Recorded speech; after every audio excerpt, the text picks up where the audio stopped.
Vale. Bueno, primero quería que comenzáramos esto con el haiku. ¿Qué representa el haiku para ti y qué nos puedes hablar del haiku en España? De la situación del haiku como tal. Hola, George. Bueno, un placer estar aquí. Antes que nada, Agradecido también por tu tiempo. sí. Bueno, yo con respecto al haiku en España, no sé si te puedo dar demasiada información, pero bueno, empiezo respondiendo la pregunta por el principio. Para mí el haiku como escritor y como lector, que bueno, ambas cosas son indisociables, ¿no? Ha resultado muy importante, ya que no solo ha sido una forma poética que me ha acompañado un poco desde mis inicios en la escritura. Yo empecé a leer y a escribir haiku poco después, pues tendría unos 16 o 17 años, sino porque durante todo mi proceso de formación literaria ha supuesto una herramienta de simplificación. Es decir, yo a lo largo de mi carrera he utilizado mucho el haiku como un ejercicio para simplificar, para intentar, digamos, llegar a las esencias de lo que quería decir, del sentido y de la forma expresiva, sobre todo en momentos en los que estaba, pues, o bien pasaba por una crisis de lenguaje, o bien estaba trabajando en formas muy complejas y necesitaba hacer ese ejercicio de reducir el lenguaje poético a lo esencial, ¿no? De expresar lo máximo posible en la menor extensión posible.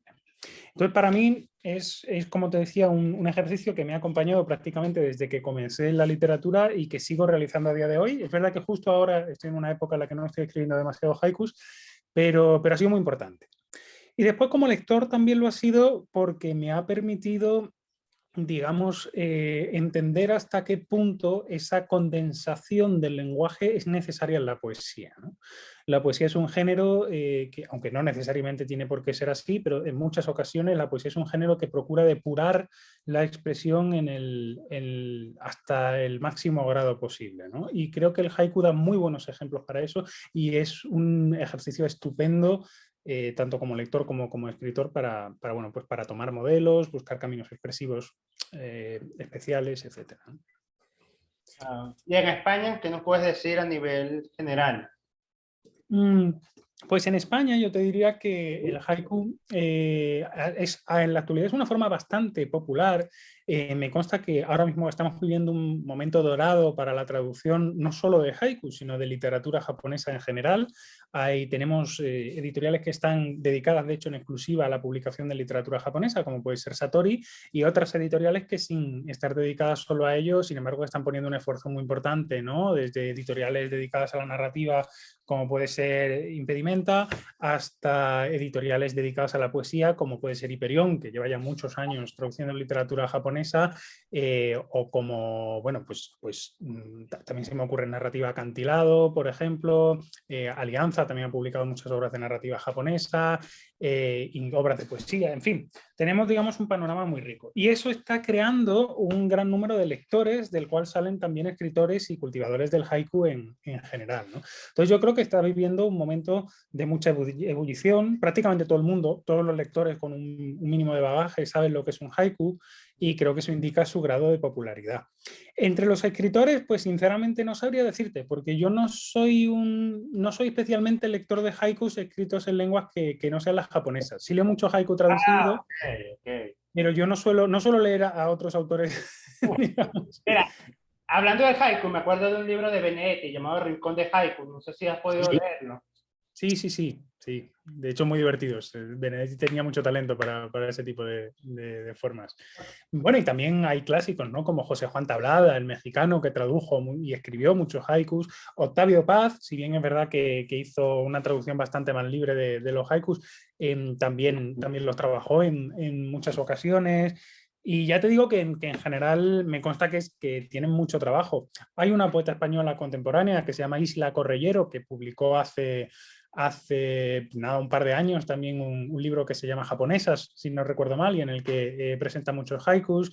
O sea que tengo la sensación de que está muy vivo, pero te reconozco que no soy especialmente lector de haikus escritos en castellano. O sea, tú lees más que todo japonés y lo traduces, ¿no? Ese es tu rol como traductor, es buscar... Ah, esa es otra consulta o pregunta. Como traductor, ¿cuáles autores tú eliges por traducir? ¿Tu editorial con la que trabajas te da un bagaje o te permite cierta amplitud para buscar y compartir el material y empezar la traducción? Bueno, como tú sabes, realmente yo la primera vez que he participado en la traducción de literatura japonesa ha sido ahora con la publicación de La semilla y el corazón, este libro que ha aparecido en Alba Editorial en septiembre, y ha sido una traducción en equipo. Te lo cuento porque es interesante, ¿no? Porque yo, aunque yo he estudiado japonés, mi japonés es muy humilde. O sea, yo no tendría un japonés suficiente como para traducir a solas poesía japonesa, mucho menos poesía japonesa clásica, que además es un tipo de poesía que tiene una grandísima tradición a sus espaldas y que muchas veces hace referencias, a veces bastante oscuras, a esa propia tradición, ¿no? Hay que saber mucho japonés y además conocer muy bien la tradición literaria japonesa para traducir literatura japonesa. Lo que yo he hecho es trabajar en equipo, en este libro, con una traductora que se llama Teresa Herrero y que es una traductora que tiene un bagaje enorme en la traducción de poesía japonesa en España. Es una de las principales traductoras de poesía japonesa para Hyperion. De hecho, acaba de estar ahora mismo a punto de publicar una obra de Kobayashi Isa. Ha traducido a Kiko Yosano, que es una de las grandes autoras japonesas de principios del siglo XX. Ha traducido el Manyoshu, o una selección de poemas de amor del Manyoshu, y el Hyakunin Isshu, que es otra de las grandes compilaciones clásicas de la literatura japonesa, ¿no? Entonces, lo que nosotros hicimos fue asociarnos en tándem. Yo he exprimido al máximo los escasos conocimientos de lengua japonesa que tengo, pero la traducción de la base, lo que hemos hecho es que ella preparaba una traducción desde cero, desde el japonés, y me daba una traducción entre lo literal y una primera interpretación. Y a partir de esa traducción yo elaboraba un poema, elaboraba la versión final del poema que a su vez Teresa corregía. Porque claro, hay veces que en mi interpretación de su interpretación se pueden producir errores, ¿no? Entonces ella ha corregido también todo ese proceso.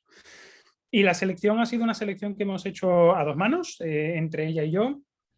Yo hice un primer esquema general de la selección, porque aunque yo no sea traductor directamente del japonés, sí que doy cursos de literatura japonesa y en concreto de poesía, y la conozco bastante bien.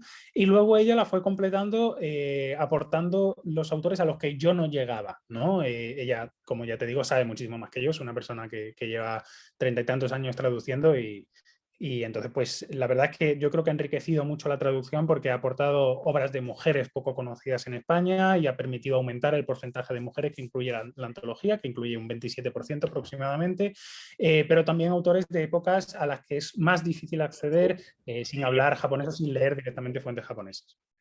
Ah, interesante, interesante.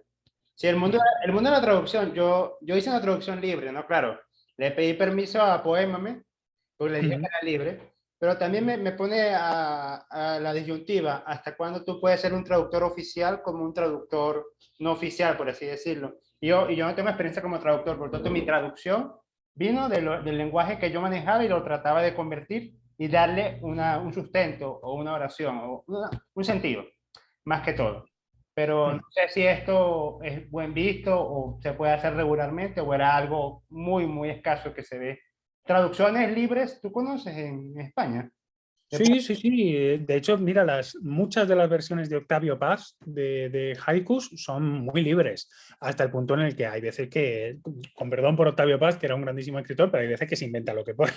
O sea, uno lee el poema en japonés y dices tú, bueno, este haiku es muy bonito, el resultado es muy bonito, pero es casi un haiku nuevo de Octavio Paz, porque lo que hay es otra cosa, ¿no? Entonces, bueno, la traducción libre tiene un recorrido muy largo y desde... Aunque yo no sea traductor de japonés per se, sí que soy traductor. Yo hice un máster en traducción literaria, pero por lengua inglesa. Y de hecho mis traducciones hasta la fecha eran siempre del inglés, ¿no? Entonces, en traducción, digamos que hay distintas corrientes y también distintas tipologías textuales piden distintos acercamientos, ¿no? En el caso de textos que son, digamos, pues por ejemplo, cuando uno traduce pues, el prospecto de un medicamento, ¿no? Y hace una traducción técnica, ahí no cabe hueco para la libertad. Es decir, ahí es absolutamente imprescindible decir lo que pone, palabra por palabra, porque si no corremos el riesgo de meter a alguien en un aprieto grave, ¿no? Pero conforme vamos trabajando géneros literarios que son cada vez más complejos, y en los que se cifra cada vez más aspectos, digamos, no literalizables de la traducción, el contenido semántico, ¿no? Pues vamos teniendo la necesidad de trabajar más libremente. Porque a veces, por ejemplo, recursos fonéticos como la literación o expresiones muy concretas que no tienen una traducción directa requieren dar un rodeo o incluso requieren ser interpretados de una manera u otra. Esto a mí, por ejemplo, cuando hemos trabajado con la literatura japonesa, con los poemas japoneses, nos pasaba mucho tanto a Teresa y a mí con las anfibologías. Hay veces que un autor está diciendo adrede dos cosas y decir esas mismas dos cosas a la vez sin que el verso sea el triple de largo que el original requiere mucha imaginación y a veces hay que despegarse, por tanto, del texto original y reelaborarlo, ¿no?, de una manera más libre. También hay quien concibe la traducción como un ejercicio creativo, especialmente esto se ve mucho en la traducción de poesía. Bueno, Juan, ¿y ahora qué pasó? ¿Se cayó? Juan. Oído en un libro suyo unas traducciones libres de Novalis. Y era muy interesante leerlas porque, aunque compartían raíces temáticas y figurativas con la obra de Novalis, sin embargo, estaban muy despegadas del texto original. Eran traducciones y actualizaciones, casi reescrituras de Novalis, ¿no? Mira, hablando de lo que te comenté por Instagram del audiolibro, sé que Uh-huh. está Podium, lo que es Sonora, lo que es el Litbret, y hay otra, Penguin Book, están haciendo muchos audiolibros, pero me sorprendió la traducción que hay. Por ejemplo, no sé si sabes de Sandman, este cómic de Neil Gaiman que es muy, muy conocido. Bueno, Sí, muy bueno. contrataron a un grupo de actores españoles, Carlos Bardem, Miriam Janini, y ellos mismos hicieron el doblaje, si se puede llamar, del audiolibro. Eso me late que tiene mucha fuerza y mucho segmento en narrativa, pero no sé si a nivel de poesía has tenido o has conocido algunos ejemplos de audiolibros. Pues mira, sí conozco audiolibros como tal, ahora mismo no me cabe duda de que los hay, ¿eh? O sea, de hecho estoy seguro de que si ahora mismo tú y yo buscamos un audiolibro de 20 poemas de amor, una canción desesperada, ¿no?, por poner un título muy conocido, ¿no?, en este caso de Neruda, lo vamos a encontrar. Pero es verdad que es un nicho más complicado, porque la poesía suele requerir más tiempo, la poesía además suele requerir relecturas, a veces la lectura de un poema es muy íntima, ¿no? Entonces muchas veces que vayan sonando los poemas uno detrás de otro, pues a lo mejor no es tan atractivo a priori como puede ser que alguien mientras cocinas o mientras vas en coche te cuente o te lea 100 años de soledad, ¿no?, por poner un ejemplo. Sin embargo, por ejemplo, en Candaya, en mi editorial, ¿no?, donde yo publico como poeta, ahora mismo ya no lo hacen, pero al principio la colección de poesía iba siempre acompañada de un CD con los poemas leídos por el autor. De hecho, mira, si quieres que te enseñe alguno, creo que aquí, por ejemplo, tengo por ejemplo, mira, este es un libro de María Auxiliadora Álvarez. Se parece a Las hogueras azules, pero no lo es. Es En las nadas y las noches de María Auxiliadora. Y aquí detrás, pues incluye, como podéis ver, un CD, ¿no? Y además era un CD con la lectura del propio autor. Entonces, bueno, esto es un audiolibro, realmente. Es decir, el libro viene entero leído en la parte de atrás. Entonces, digamos que yo creo que es un poco una cosa que está por recuperar y seguramente sea una mera cuestión de tiempo, porque es un formato muy interesante. También en otro libro, mira, en el que yo participé hace poco, que ahora mismo no sé dónde está, pero bueno, que se llama Naturaleza Poética, es una antología de ecopoemas y poemas sobre la naturaleza. Nos pidieron a los propios autores que leyéramos cada uno de nosotros el poema que enviábamos para participar. De manera que junto a cada poema se incluye una página en la que hay un QR y cualquier lector puede directamente con el teléfono móvil acceder a la lectura de ese texto en la voz de cada uno de los autores que participan, ¿no? Así que ya veis, realmente hay muchos medios técnicos ahora mismo. O sea, ¿Esta grabación era con el celular o te pedían un software específico? ¿O te mandaba a un estudio y tú en el estudio leías el poema? No sé cómo lo... En este caso no. No sé cómo lo hacía Candaya. Supongo que Candaya sí que grabaría en un estudio porque además es una grabación de CD, ¿no? Y eso necesita unas calidades y una compresión. Pero en el caso de la antología era el mismo teléfono móvil en una habitación silenciosa y se puede hacer. Son las ventajas de la tecnología, ¿no?, que hoy realmente tenemos esa capacidad. Hace una semana, por ejemplo, también alguien me sorprendió enviándome un vídeo de YouTube en el que un señor se grabó leyendo mi poesía, leyéndola muy bien, ¿eh? 3 poemas míos y hacía una lectura excelente, ¿no? Y ahora mismo, pues si uno busca Juan F. Rivero poemas, está disponible en YouTube, ¿no? Entonces yo creo que son formatos que están muy vivos y van a ir hacia adelante, desde luego. Sí, me parece eso. O sea, son disrupciones del mercado, son disrupciones de nuevas formas de expresión. yo creo que el poeta, el narrador son artistas que buscan expresarse de alguna forma. No digo que este arte sea comercial o no comercial, porque eso es un debate que o sea, no entra a temáticas de esta entrevista. Pero me parece bastante bien ese tipo de expresión. Por ejemplo, no sé si te has dado cuenta que con el mundo del Web3, con el mundo del metaverso y con este mundo de los NFT, también hay poetas que han hecho su poemario arte, lo han convertido en código no fungible, y este código ellos mismos lo meten en estas galerías virtuales y ahí lo puedes comprar. Entonces mira cómo estamos yendo hasta un punto en que tenemos que avanzar rápidamente para entender lo que está pasando, por lo menos a nivel de la tecnología, cómo esta tecnología va con el arte. Ahora, Juan, tú como poeta, como traductor y como lector, el debate del libro físico contra el libro virtual, ¿tienes algún comentario que hacer? ¿Te gusta más el físico? ¿El virtual crees que es más específico, más? Pues mira, a mí me parece un debate muy interesante, ¿no? O sea, te empiezo dando mi opinión personal como lector, ¿vale? Yo prefiero el libro físico, el libro de toda la vida. De hecho, no tengo ni lector ni espero comprármelo. Pero no es una decisión, quiero decir, no es una mera decisión de cabezonería, de decir, no quiero, me niego, tal. No, yo sinceramente no soy de esas personas que se resisten a los cambios tecnológicos porque creo que al final se acaban imponiendo y no pasa nada. El caso por el que yo no leo en formato electrónico, y creo que es un caso que es muy interesante y que en su momento no se valoró cuando a mediados de los años 2000, de la década de los 2000, hubo tantos gurús que daban por muerto el libro físico, ¿no? Es que íbamos a estar tan saturados de pantallas que la hoja impresa de papel se iba a volver un descanso. Entonces, yo no sé si esto seguirá siendo así para los lectores que ya han nacido con una pantalla en la mano, ¿no? Me refiero a los niños que aprenden a leer con un iPad y que ahora mismo pues ya prácticamente han integrado la tecnología en su aprendizaje. Pero desde luego yo pienso que mientras sigamos viviendo los que nos hemos criado con el libro físico y seguimos vinculando el libro físico con una serie de experiencias, ¿no? Desde el olor del papel hasta el tacto del libro físico, pasando por el descanso visual que supone leer en papel con respecto a la pantalla de un teléfono o de un ordenador, el libro físico va a aguantar. Más allá no sé decirte, no soy futurólogo, ni aspiro a serlo, ¿no? Pero tal vez a veces cuando damos por muerto un formato, ¿no? Nos cuesta entender cuáles son las circunstancias, ¿no? Por ejemplo, en el caso de la música, claro, las ventajas que ofrecen las plataformas de streaming sobre la compra del formato físico, empezando por el precio, porque claro, nada tiene que ver pagar, no sé ahora mismo cuánto cuesta la suscripción a Spotify o a Tidal, pero no tiene nada que ver pagar $10 al mes por una biblioteca prácticamente infinita de música, ¿no? Que pagar pues $15 o 15 euros por álbum, ¿no? Dependiendo de cuándo esté, o 18, no sé lo mismo cuándo vale un álbum de música. Entonces, claro, ahí hay unas ventajas muy potentes, pero con el libro físico yo creo que todavía persiste, por un lado, la voluntad de esto. Nos gusta tener nuestra biblioteca, nos gusta enseñarla, nos gusta volver a ella y que sea un espacio físico en el que estar.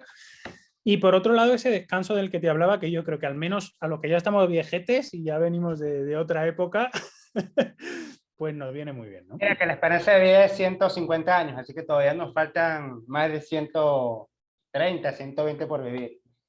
Sí, bueno, vamos a ver si es verdad eso que dices. Yo no cuento con tanto, ¿eh? No, sí, sí, sí. Bueno, yo porque trato a muchos científicos del MIT y del Instituto de Madrid. Creo que Real Ilustre Médico de Madrid se llama ese creo que Centro de Investigación de Madrid. Pero bueno, ya dejaste, eso me recuerda, dando un pequeño comentario, a ese ensayo El infinito de un junco, que escribió esta autora española, que es el ensayo sobre el libro, desde el papiro hasta la actualidad. No sé si llegaste a leerlo. Sí, sí, sí, sí. Sí, Recuérdame el nombre de la autora, que se me olvidó ahorita. Irene Vallejo. No, ayer. Sí, sí, bueno. Uh-huh. Y actualmente, Juan, ¿cuáles son tus proyectos ya para futuro, para el 2023? ¿Quieres el 23 ser más traductor, ser más autor? No tienes, ya va, déjame terminar, no tienes así como una presión por publicar un libro al año, como tienen otros autores, una mística de publicación, no sé qué nos puedes comentar. Pues la verdad es que no tengo ninguna prisa. O sea, yo, como te comentaba antes, charlábamos antes, ¿no? Por mensajería. Yo soy editor y mi trabajo como editor me lleva muchísimas horas. Entonces, sin que esto sea malo, ¿eh? O sea, a mí me encanta trabajar como editor, pero es verdad que el tiempo que tengo para escribir literatura es relativamente limitado, ¿no? Entonces, yo he preferido trabajar la literatura despacio. entonces intento trabajar con toda la calma los proyectos solo que quiero publicar. A mí como traductor, por ejemplo, me gustaría publicar más libros, pero la verdad es que he tenido que decidir estos últimos años entre editar, traducir y escribir, y finalmente pues me he quedado con editar y con escribir, ¿no? Entonces, salvo proyectos tan concretos como este de la Antología General de la Poesía Japonesa, que sinceramente es un proyecto que a mí me ha apasionado, que siento que para mí como traductor y incluso como escritor está en la órbita de las hogueras azules, mi libro anterior, ¿no? Y que creo que en cierto modo conecta muy íntimamente con mi obra literaria. No tengo proyectos de traducción a la vista. Y si surge alguno en el futuro, pues encantado lo retomaré, pero de momento voy a darle un espacio a la traducción porque lo necesito para la escritura poética.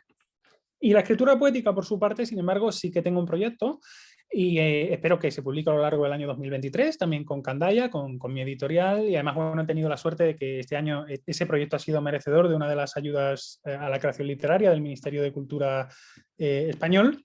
Entonces, pues la verdad es que estoy muy motivado con ello y prácticamente estoy ya terminándolo. O sea, el libro está ya escrito, estoy en un momento de revisión. Lo que pasa es que es un libro, digamos, estructuralmente un poco complejo, es un poemario también, pero un poemario narrativo, digamos, de un corte diferente, ¿no? Y entonces me va a llevar un poquito de tiempo la revisión todavía, pero vamos, ya está bastante avanzado, sí. Es un poemario transgresor, si se puede decir. Mezcla narrativa con poesía.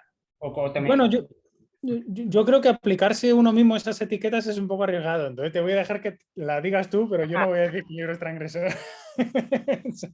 Ah, lleva, pero transgresor, cuando si tú dices que es transgresor, matas tu humildad. O sea, no eres humilde ante el público. Más o menos lo que me estás dando a entender. Claro, yo te diría que más que transgresor, yo diría que es un libro híbrido y apuesta por la hibridación, ¿no? Es un libro que se va a presentar y se presenta como un poemario, pero sin embargo es un poemario narrativo en prosa. Entonces, digamos que una de las partes del poemario, una de mis intenciones con este poemario es justamente desdibujar la línea entre lo narrativo y lo poético y jugar un poco a ver a dónde soy capaz de llegar con las expectativas del lector, que siempre ha sido uno de mis principales, digamos, intereses como escritor, ¿no? En Las Hogueras Azules, por ejemplo, hay un juego que tú lo habrás visto, ¿no? Que creo que es de los principales del libro, ¿no? Que juega a proponerle al lector una serie de formas vinculadas a las tradiciones orientales, a la china y a la japonesa, a determinadas tradiciones orientales, y luego a salirme un poco del plato, ¿no? Es decir, como esto es lo que te doy, pero vamos a ver hasta dónde llegamos, ¿no? Y el libro parece que empieza siendo una colección de haikus y luego los poemas empiezan a ir de madre y hay poemas larguísimos, hay poemas en prosa, hay poemas que no se parecen nada a un haiku, ¿no? Y digamos que a mí eso me gusta. Ese juego como escritor con la expectativa del lector y esa ruptura de expectativas me interesa mucho y es un poco por donde continúo en este nuevo libro que se llama Raíz Dulce. Bueno, el título siempre es importante. Yo las Sí. veces, no, es una de las cosas más importantes para enganchar al lector. Yo las veces Sí. que he publicado, yo no he publicado todavía poemarios, he publicado en varias antologías y bueno, los poemarios los poemas, mejor dicho, que me han agarrado son los que tienen los títulos más llamativos. Por ejemplo, hay uno de mis poemas que habla sobre una lucha entre dos clanes japoneses, pero es un poquito haiku y un poquito poesía tradicional, pero llega bastante. Termina como el último samurái verá el último grito. ¡Pac! Así, termina como un golpe. O sea, como la intención del poema es dejar una herida. Vamos a decir si se puede llamar de esa forma. Mira, y a nivel de editor, me dices, ¿qué cánones, claro, si se puede hablar de eso, qué cánones o qué lineamientos tú utilizas para decir este autor es publicable, este autor no es publicable? ¿La editorial te pasa un lineamiento o tienes cancha abierta con eso a nivel libre, pues? Bueno, yo creo que eso depende mucho del tipo de edición en el que se trabaje, ¿no? Yo soy editor de estoy especializado en humanidades, es decir, y en clásicos literarios. Es decir, publico fundamentalmente ensayo ya sea de corte filosófico o de corte humanístico, historia, sociología, etcétera, y literatura. Y entonces, claro, al trabajar con clásicos literarios, además nosotros publicamos ediciones anotadas, la mayor parte del tiempo con quienes trabajamos son con los preparadores de esos textos clásicos y en algunos casos solo con los autores que siguen vivos, ¿no? Entonces, claro, nosotros ya trabajamos, digamos, con un canon que está muy establecido y que nosotros en cierto modo vamos rubricando, ¿no? Y eso es un poco ser escritor digamos, editor de clásicos, es buscar las obras que por su permanencia en el tiempo y por la buena y la larga acogida que han tenido entre los lectores, se van convirtiendo en símbolos de una época, de unos estilos, de una manera de entender la literatura y de proponer escuelas, ¿no? Entonces, digamos que ese es el modo de publicar. Yo, antes de trabajar en una editorial de clásicos literarios, he trabajado en editoriales dedicadas al periodismo y a la ficción, y lógicamente ahí los criterios son totalmente distintos, porque buena parte del trabajo de un editor consiste en identificar el potencial tanto literario como comercial de un libro e intentar, digamos, darle el lugar y el formato y el cuidado necesarios para que ese libro llegue con éxito a sus potenciales lectores, ¿no? Y bueno, eso ya te digo, depende un poco del género. Si uno está trabajando con novela negra, pues tendrá que buscar la mejor novela negra posible, ¿no? Teniendo en cuenta los lectores a los que se dirige. Si está trabajando con ficción literaria ampliamente entendida, pues tendrá que decidir si apuesta, pues a lo mejor por una novela más estandarizada en cuanto a los usos lingüísticos, pero que aspire a un público más amplio, o si quiere buscar una novela de una calidad excelsa, pero que sin embargo apueste por un público más reducido, o quién sabe, si da con las dos cosas, ¿no? Con un Leonardo Padura, por ponerte un ejemplo, ¿no? Un escritor excelente que además resulta que tiene un público muy fiel, ¿no? Pues bueno, ya yo creo que eso depende un poco de las decisiones de cada editor, de las voluntades de cada editorial en tanto que empresa y en tanto que proyecto empresarial y un poco de cómo cada uno ya tenga el talento o las intenciones, ¿no? No sé si ya para terminar o ya ir terminando la entrevista, me puedes dar 3 autores de haikus en habla hispana actualmente, si los conoces. 3 autores de haiku en habla hispana, joder. Pues, pues actuales me parece que no te sé decir, ¿eh? Recomiéndame los que conozcas ahorita, los que tengas a la mano. Es que no sé, ya te dije antes que no soy muy lector de escritores.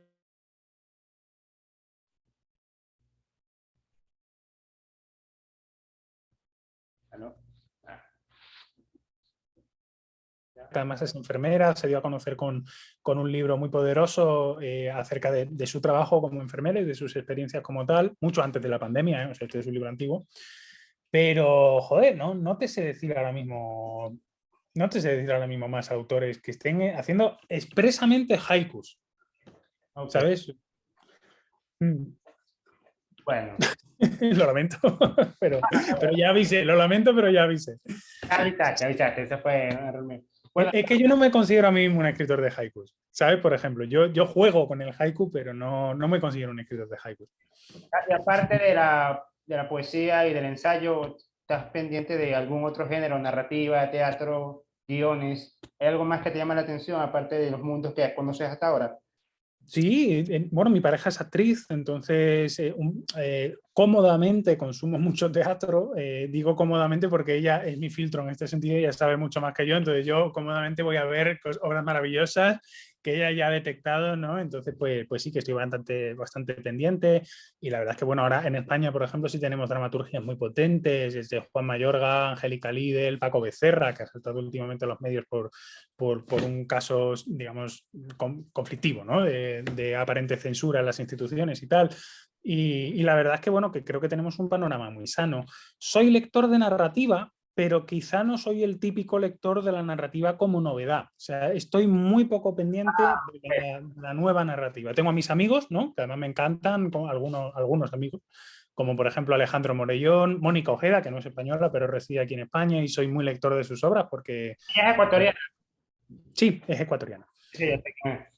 Sí, y pues por ejemplo leo sus obras, pero realmente yo soy un lector de fondo, ¿no? A mí me encanta pues Marguerite Yourcenar, Duras, Kawabata, autores que a lo mejor llevan ya 30, 40 años muertos, pero que son con los que yo me divierto, ¿no? Y digamos que mi profesión como editor de clásicos también me dirige un poco en esa dirección, es decir, suelo leer más fondo que novedad Bueno, absoluta. entonces te consideras un Ronin, eres un Ronin de la poesía japonesa. Sí, se podría decir así. Desde luego soy independiente. De la poesía japonesa no lo sé. De la poesía japonesa no. Pero sí me considero un lector independiente. Siempre he sido un buen lector de poesía. No me considero un lector excelente, pero sí un lector atento de ensayo. Disfruto mucho, me gusta mucho el ensayo. Por ejemplo, ahora estoy terminándome Bueno, han empezado con uno nuevo de Didi Uberman, ante la imagen, y el último ensayo que he terminado también era de Didi Uberman, que se llama la Venus Rajada, y la verdad es que, bueno, me lo paso verdaderamente bien leyendo ensayo, ¿no? Ahí sí que estoy bastante más pendiente a los ensayos de actualidad, pero también porque me interesa mucho la actualidad política, la sociología aplicada a determinados campos, en fin. Bueno, ya. Mm. Bueno, Juan, te agradezco mucho esta entrevista. Ha sido muy gratificante, muy esperanzadora y muy también edificante.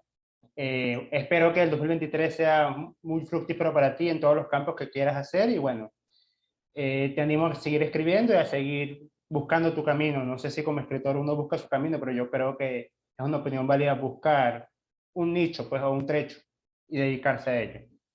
Entonces, agradecido, Juan. Pues lo mismo te digo, George, muchísimas gracias. Agradecido también a ti por invitarme y un fuerte abrazo. Ok, chai.